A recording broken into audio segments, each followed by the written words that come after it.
Pernahkah Anda merasa lelah?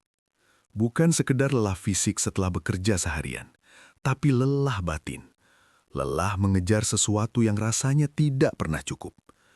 Kita mengejar harta, jabatan, pujian, tapi setelah didapat, rasanya kosong. Kenapa? Karena hati kita tahu, ini bukan tempat tinggal kita yang sebenarnya. Kita semua adalah musafir. Kita sedang dalam perjalanan panjang. Dan setiap perjalanan pasti ada tujuannya.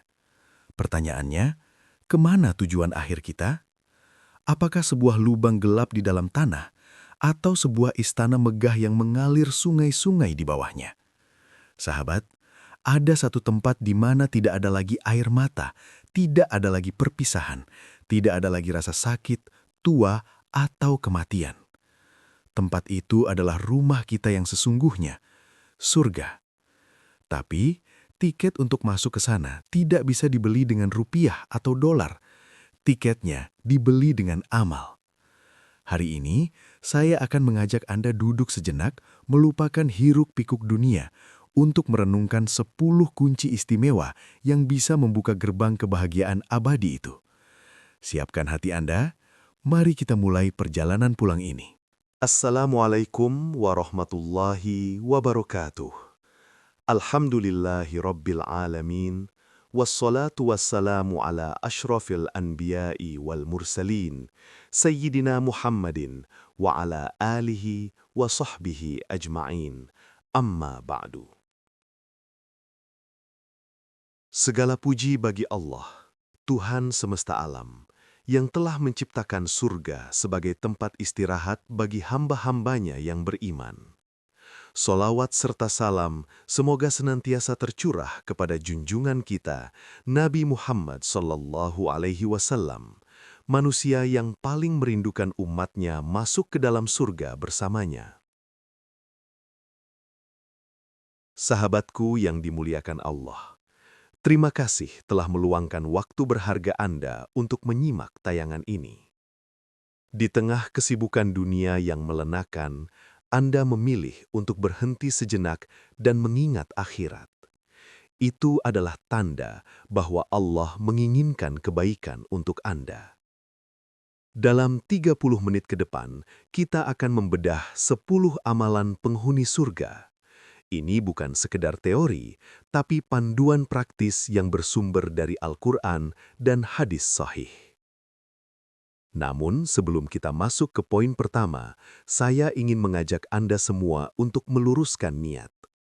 Mari kita niatkan menyimak ini sebagai tholabul ilmi, sebagai ibadah.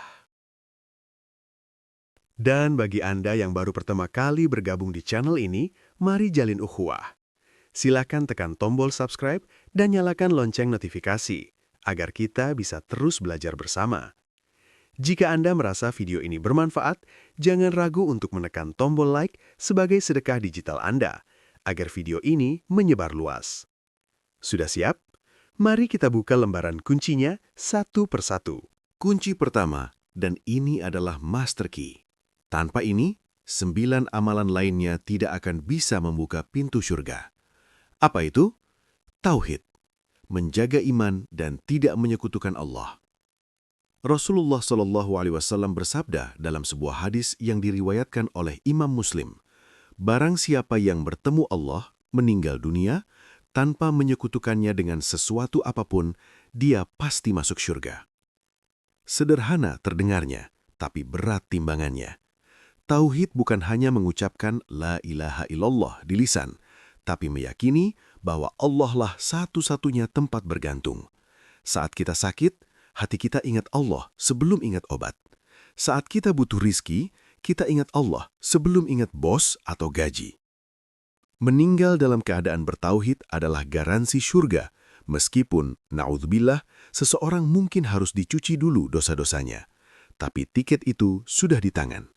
Maka, amalan pertama untuk masuk surga adalah perbaharui iman kita setiap hari. Jangan biarkan syirik kecil seperti ria, ingin dipuji, atau percaya ramalan mengotori kunci emas ini. Setelah kunci utama, kita butuh tiang penyangga.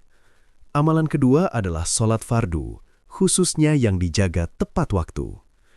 Bayangkan jika Anda punya janji dengan presiden atau raja, Anda pasti datang lebih awal, berpakaian rapi, dan berdebar-debar. Lantas, bagaimana dengan panggilan Allah? Ada sebuah perumpamaan indah dari Nabi Sallallahu Alaihi Wasallam. Beliau bertanya kepada para sahabat, "Tahukah kalian, seandainya ada sebuah sungai di depan pintu salah seorang dari kalian, lalu ia mandi di sana 5 kali setiap hari, apakah masih ada kotoran yang tertinggal di badannya?" Sahabat menjawab, "Tidak ada kotoran sedikit pun yang tertinggal." Nabi bersabda, "Begitulah perumpamaan solat 5 waktu. Dengannya Allah menghapus dosa-dosa." Hadis riwayat Bukhari dan Muslim. Jalan pintas ke surga adalah sajadah kita. Jangan tinggalkan solat, apapun kondisinya. Jadikan solat bukan sebagai beban, tapi sebagai tempat istirahat. Arihna biha ya Bilal. Istirahatkan kami dengan solat, wahai Bilal. Itulah kata Nabi. Amalan ketiga, ini adalah pintu surga yang paling tengah, paling mudah dibuka, tapi sering kita abaikan. Berbakti kepada orang tua. Pernahkah Anda mendengar hadis tentang seseorang yang ingin berjihad, tapi Nabi menyuruhnya pulang? Nabi berkata, "Apakah ibumu masih hidup?" Orang itu menjawab, "Ya." Maka Nabi bersabda, "Bertakwalah kepada Allah dalam berbakti kepadanya. Jika engkau melakukannya, maka engkau seperti orang yang berhaji, berumroh, dan berjihad." Hadis riwayat At-Tabarani. Sahabat, surga itu ada di telapak kaki ibu, dan ridho Allah ada pada ridho orang tua. Bagi Anda yang orang tuanya masih ada, ini adalah kesempatan emas. Pandang wajah mereka dengan kasih sayang, penuhi kebutuhan mereka sebelum mereka meminta, dan rendahkan suaramu. Bagi yang orang tuanya sudah tiada, jadilah anak soleh yang doanya menjadi cahaya di alam kubur mereka. Itu adalah tiket VIP Anda menuju surga. Amalan keempat. Seringkali kita merasa cukup dengan ibadah ritual, tapi melupakan interaksi sosial. Padahal Nabi SAW bersabda, "Tidak ada sesuatu pun yang lebih berat dalam timbangan seorang mukmin di hari kiamat, melainkan akhlak yang mulia." Hadis riwayat Tirmizi. Surga bukan tempat bagi orang yang kasar, sombong, pendendam, atau suka mencaci maki. Surga adalah Darussalam, negeri kedamaian.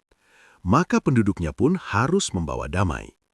Senyum Anda, kelembutan bicara Anda, kesabaran Anda menahan marah, kejujuran Anda dalam berdagang, itu semua adalah bata-bata yang menyusun istana Anda di surga. Bahkan, Nabi menjamin sebuah rumah di bagian tertinggi surga bagi orang yang membaguskan akhlaknya.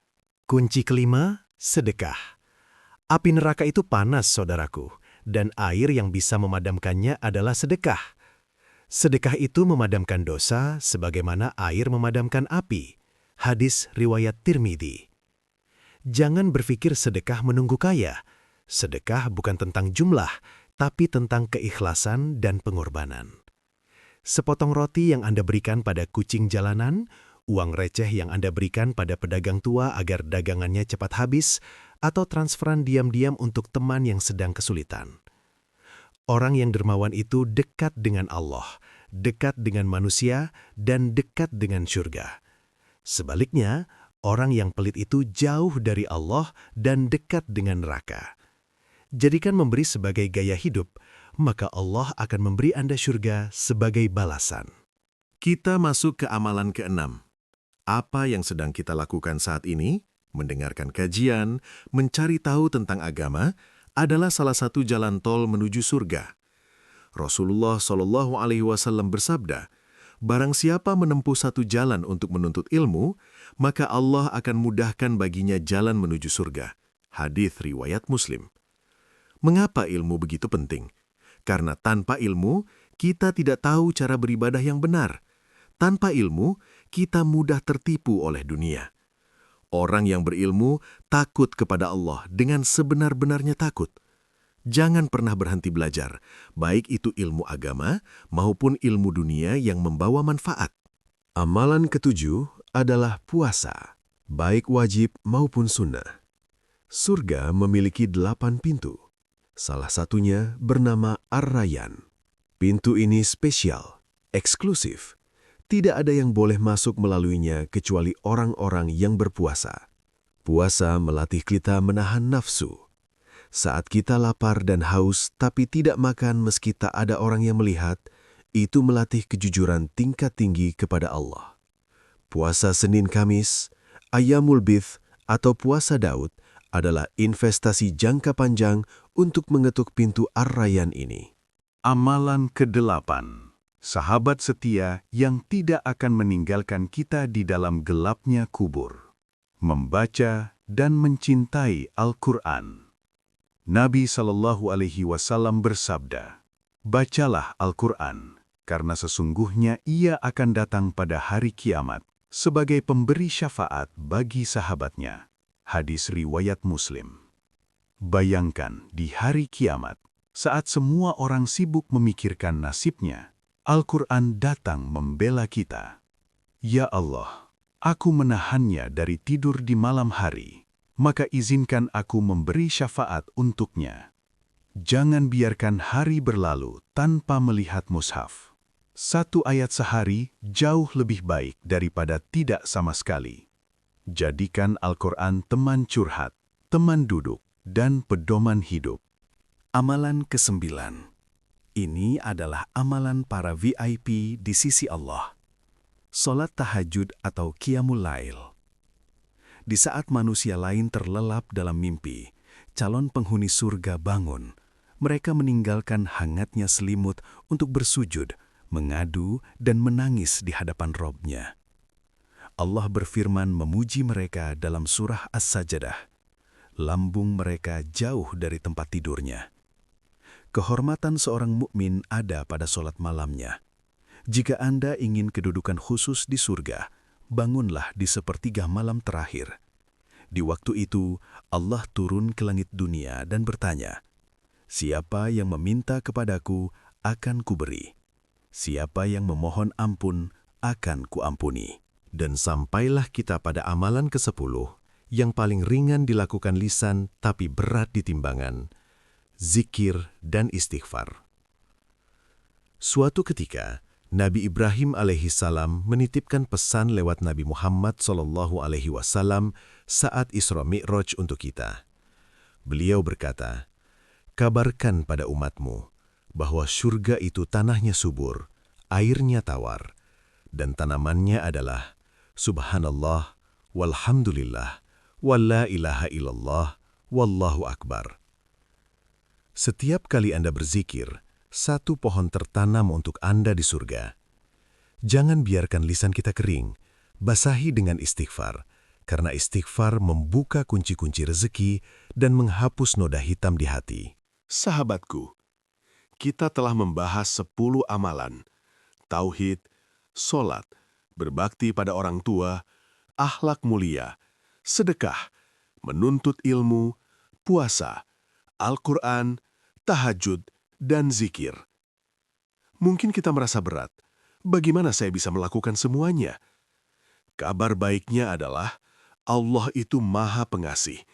Kita tidak dituntut untuk sempurna seketika. Mulailah dari yang wajib, lalu perlahan tambah yang sunnah. Mulailah dari yang paling ringan bagi Anda.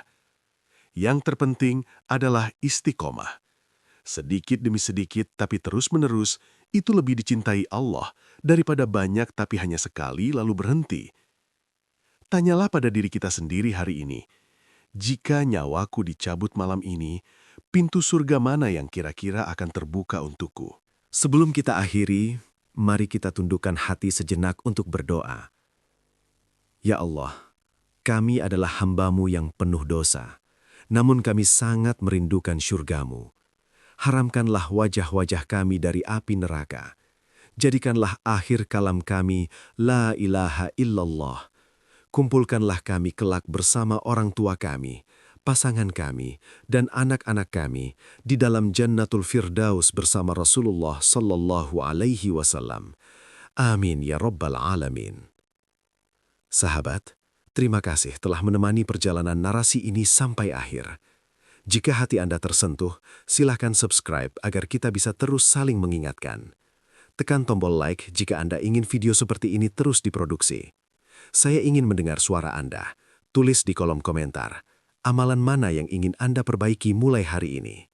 Mari kita saling mendoakan di kolom komentar. Dan yang paling penting, share atau bagikan video ini kepada keluarga dan teman-teman Anda di WhatsApp atau media sosial. Siapa tahu, satu share Anda menjadi jalan hidayah bagi orang lain dan menjadi pahala jariah yang mengalir terus untuk Anda. Sampai jumpa di video berikutnya. Wassalamualaikum warahmatullahi wabarakatuh.